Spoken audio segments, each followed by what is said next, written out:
दोस्तों क्या हो अगर मैं आपसे कहूं कि आप टाइम ट्रैवल कर रहे हो। आप आज सोकर उठे तो हो, पर रियलिटी में आप आज में नहीं हो, आप अपने कल में ही हो। आप एक दिन पीछे चल रहे हो। समझाता हूं कैसे, इससे मिलो। यह है हैरी। हैरी बिल्कुल नॉर्मल इंसान है, आपके और मेरे जैसा। सुबह अलार्म बजता है, हैरी उठता है, पर उठते उसका दिमाग प्रेजेंट में नहीं होता। उसका दिमाग सीधा चला जाता है उसकी प्रॉब्लम्स पे। उसे ऑफिस के टारगेट्स की टेंशन होती है, कल किसने उसे कुछ बोल दिया था, यही बात उसके दिमाग में घूमती रहती है। और उसकी लाइफ की कुछ पुरानी यादें जो वो आज भी सोचकर परेशान होता है। हैरी का दिमाग बिल्कुल पुराना टेप रिकॉर्डर के जैसा हो गया है। रोज सुबह वही कैसेट, वही स्ट्रेस, वही गुस्सा और वही रिग्रेट।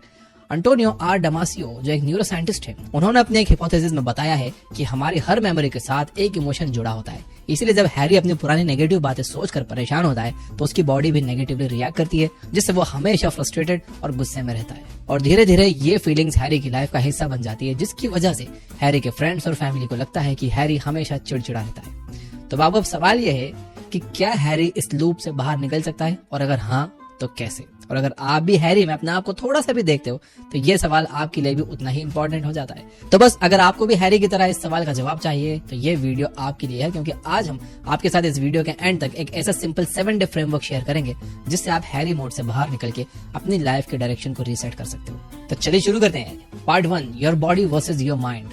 अब यहाँ पर आपको एक इंपॉर्टेंट बात समझनी होगी और अपने आप से एक और सवाल पूछना होगा, क्या आप सच में अपने आप को चेंज करना चाहते हो? क्योंकि आपका कॉन्शियस माइंड तो बोलता होगा कि मुझे हेल्दी बनना है, मुझे खुश रहना है, लेकिन क्या आपकी बॉडी भी ये बोलती है? और यही असली लड़ाई होती है, माइंड वर्सेस बॉडी की लड़ाई। हमारा कॉन्शियस माइंड सोचने का और डिसीजन लेने का काम करता है, लेकिन अनकॉन्शियस माइंड हमारे इमोशंस, हैबिट्स और ऑटोमेटिक रिएक्शंस को कंट्रोल करता है। जैसे अगर आपका कॉन्शियस माइंड ये सोचता है कि आज मैं जिम जाऊंगा, तो उसी टाइम पर आपका अनकॉन्शियस माइंड भी अपना काम शुरू कर देता है और आपको थकान, आलस और कंफर्ट की फीलिंग आने लगती है। और ऐसे आपके अनकॉन्शियस माइंड के पैटर्न्स और इमोशंस कॉन्शियस माइंड को डोमिनेट कर देते हैं, और फिर आप वही करते हो जो इजी होता है और आपको कंफर्ट देता है। यही रीजन है कि आपको चेंज इतना टफ लगता है, फिर चाहे इंटेंशंस कितने भी स्ट्रॉन्ग हो। कुछ रिसर्चर्स ने ये भी बोला है कि हमारे सबकॉन्शियस माइंड का इफेक्ट इतना स्ट्रॉन्ग नहीं होता, लेकिन फिर भी ये हमारे एक्शन को काफी हद तक इन्फ्लुएंस करता है। इसीलिए आपके बार बार ट्राई करने पर भी आप बार बार वापस अपने पुराने पैटर्न में चले जाते हो। लेकिन इसका मतलब ये नहीं है भाई कि आप वीक हो या आलसी हो, क्योंकि ये फाइट ही अनफेयर है। और अच्छी बात यह है कि आप ऐसी सिचुएशन से अपने आप को निकाल सकते हो। बस आपको कुछ चेंजेस करने होंगे, और चेंज तब शुरू होता है जब आप अपने कॉन्शियस और सबकॉन्शियस के बीच की दीवार को क्रॉस करोगे, जो है आपका एनालिटिकल माइंड। यही एनालिटिकल माइंड कॉन्शियस माइंड को सबकॉन्शियस से अलग रखता है, और इसी जगह पे मेडिटेशन का रोल आता है। जी हाँ, हम जानते हैं कि मेडिटेशन थोड़ा बोरिंग जरूर हो सकता है, लेकिन यकीन करो 3 बार प्रॉपरली मेडिटेट करने के बाद आपको ये एक जरूरत लगने लगेगा और आप भी इसे एंजॉय करने लगोगे। काफी सारे सक्सेसफुल लोग जैसे कि रोहित शर्मा और बिल गेट्स भी मेडिटेट करते हैं। मेडिटेशन से आप अपने ब्रेन वेव्स को धीरे धीरे स्लो करना सीखते हो, जिससे आप एक ऐसे ऑपरेटिंग सिस्टम में एंटर करते हो जहां रियल चेंज पॉसिबल होता है। पर ज्यादातर लोग यहाँ गलती कर देते हैं। लोग अपने आप को तब तक चेंज नहीं करते जब तक उनकी लाइफ में कोई क्राइसिस, ट्रॉमा या बीमारी जैसा कुछ ना आ जाए। लेकिन ये जरूरी नहीं है कि आप सिर्फ अपने आप को ऐसी सिचुएशन में ही चेंज करो। कबीर का दोहा है ना भाई कि दुख में सुमिरन सब करे, सुख में करे ना कोई। जो सुख में सुमिरन करे तो दुख काहे को होए। मैक्सिमम लोग अपनी लाइफ को एक सर्वाइवल मोड में जीते हैं। वो हमेशा स्ट्रेस, वर्स्ट केस सिनेरियो और पास्ट एक्सपीरियंस के बेस पर फ्यूचर इमेजिन करना शुरू कर देते हैं, और इसके रिजल्ट में वो हमेशा सबसे नेगेटिव ऑप्शन चूज करते हैं। जब भी आप कोई नेगेटिव इवेंट याद करते हो तो उस मोमेंट में आपके ब्रेन और बॉडी में वही केमिकल रिलीज होता है जो माइंड को ये बिलीव कराता है कि ये इवेंट अभी हो रहा है, और आप वैसे ही बिहेव करने लगते हो। जैसे आपने नोटिस किया होगा कि आप एग्जाम में फेल होने का मोमेंट याद करते हो, या ऑफिस में डेडलाइंस मिस होने का डर होता है, तो उस मोमेंट पर आपकी हार्ट बीट फास्ट हो जाती है और एंजाइटी होने लगती है। ये इसलिए होता है क्योंकि उस टाइम आपका ब्रेन स्ट्रेस केमिकल्स यानी कि कोर्टिसोल रिलीज करता है, और आपको ऐसे लगता है जैसे वो फेलियर अभी हो रहा हो। ऐसे आप धीरे धीरे उन इमोशंस की आदत बना लेते हो, जिससे आपकी बॉडी माइंड से ज्यादा स्ट्रांग होने लगती है। हमारी बॉडी सालों से एक सेट पैटर्न में ही ट्रेन होती आई है, और जब आप अपने आप को बदलने के लिए इस पैटर्न से निकालने की कोशिश करते हो तो आपकी बॉडी पैनिक करने लग जाती है और कुछ ट्रिक्स यूज करने लगती है। जैसे अगर आपने कभी योगा नहीं किया और आप सोचते हो कि कल सुबह जल्दी उठकर योगा करूंगा, तो जब आप योगा शुरू करोगे तब आपकी या तो नाक पर खुजली होगी, या आपको बस बहुत प्यास लगेगी, या कोई अर्जेंट काम याद आ जाएगा। ये सब बॉडी के सिग्नल्स होते हैं ताकि आप नए रूटीन में ना आ पाओ, और इससे जीतना ही सबसे जरूरी है, क्योंकि इन्हीं ट्रिक्स से लड़कर आप अपना फ्यूचर क्रिएट करने की बेस्ट जगह बनाते हो। Part 2, entering the new pattern. New pattern में एंटर करना बिल्कुल ऐसा है जैसे कि गहरी नींद में उतरना। आपकी बॉडी जानती है कि अगर आप उस नदी के दूसरे किनारे पर पहुंच गए तो आपका पुराना वर्जन मर जाएगा, और बॉडी ये होने नहीं देना चाहती। इसीलिए आपकी बॉडी आपको रोकने की पूरी कोशिश करती है। साइकोलॉजी टुडे का आर्टिकल में लिखा है कि हमारा ब्रेन कंफर्ट और फैमिलियरिटी को प्रायोरिटी देता है। इसलिए जब हम चेंज की तरफ बढ़ते हैं ना, तब बॉडी हमें रोकने की कोशिश करती है, क्योंकि बॉडी को सर्वाइवल के लिए पुराना पैटर्न ही सेफ लगता है।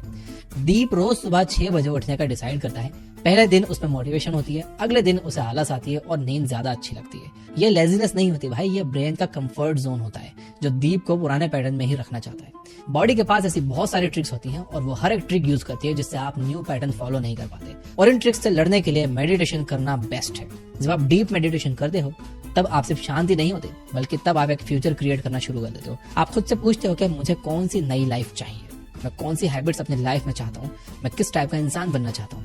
आंखों को बंद करके उन बिहेवियर्स को मेंटली रिहर्स करना ही फ्यूचर बनाने का सबसे पावरफुल तरीका है। क्योंकि जब आप डीपली कुछ सोचते हो ना, तो आपके ब्रेन को कोई फर्क नहीं पता चलता कि जो आप इमेजिन कर रहे हो वो रियल है या नहीं। लेकिन सिर्फ इमेजिन करना ही काफी नहीं है, आपको अपनी बॉडी को भी फ्यूचर का एक्सपीरियंस सिखाना पड़ता है ताकि वो उसे सच माने।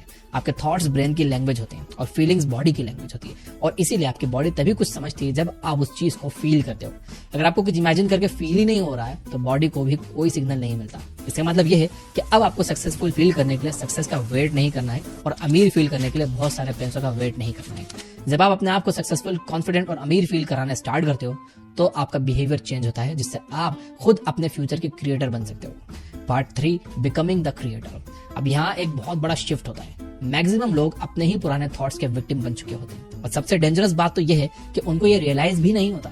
इसीलिए एक बात बहुत क्लियरली समझ लो, सिर्फ इसलिए कि आपके दिमाग में कोई थॉट आया है इसका मतलब ये नहीं है कि वो सच है।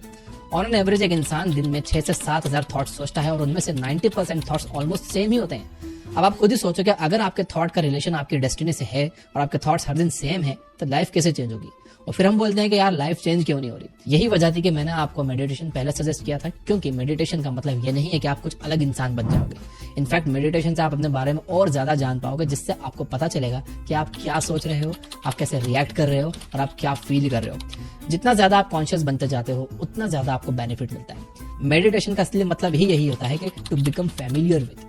जब आप अपने पुराने थॉट्स, पुराने बिहेवियर और पुराने इमोशन से फैमिलियर हो जाते हो तो वो आपको कंट्रोल करना बंद कर देते हैं। फिर आप कॉन्शियसली नए थॉट्स चूज करते हो और बॉडी को एक नई इमोशनल स्टेट में डालना शुरू कर देते हो, जिससे ये नई इमोशनल स्टेट आपके लिए फैमिलियर बन जाती है। और हाँ, ये बिल्कुल ईजी नहीं होता। अपने दिमाग को मेडिटेशन के लिए ट्रेन करना बिल्कुल एक जंगली जानवर को ट्रेन करने जैसा होता है। लेकिन अगर आप सिर्फ 7 दिन भी ये प्रैक्टिस कर लो जब मैं आपको बताने वाला हूँ, तो आपको डिफरेंस जरूर दिखेगा। इसीलिए अब मैं आपके लिए ये सिंपल 7 डे फ्रेमवर्क लाया हूँ, जो अगर आपने फॉलो कर लिया तो मैं ये गारंटी से कहता हूँ कि आप अपनी लाइफ के बस 1 वीक में ही खुद में चेंजेस देखोगे और अपने आप को बेटर कर पाओगे। तो चलिए देखते हैं वो फॉर्मूला, द रीस्टार्ट। सबसे पहले दिन की शुरुआत करते हैं day 1, break the morning pattern. पहले दिन का सिर्फ एक ही गोल होगा, डेली के वही घिसे पिटे मॉर्निंग रूटीन को तोड़ना है। उसके लिए सुबह उठते ही आपको अपना फोन टच नहीं करना है। No Instagram, no WhatsApp, no news. बस बेड पर बैठे बैठे 5 गहरी सांसें लो और खुद से एक लाइन बोलो, आज मैं अपनी सुबह कल की बातों से शुरू नहीं करूंगा। बस इतना ही।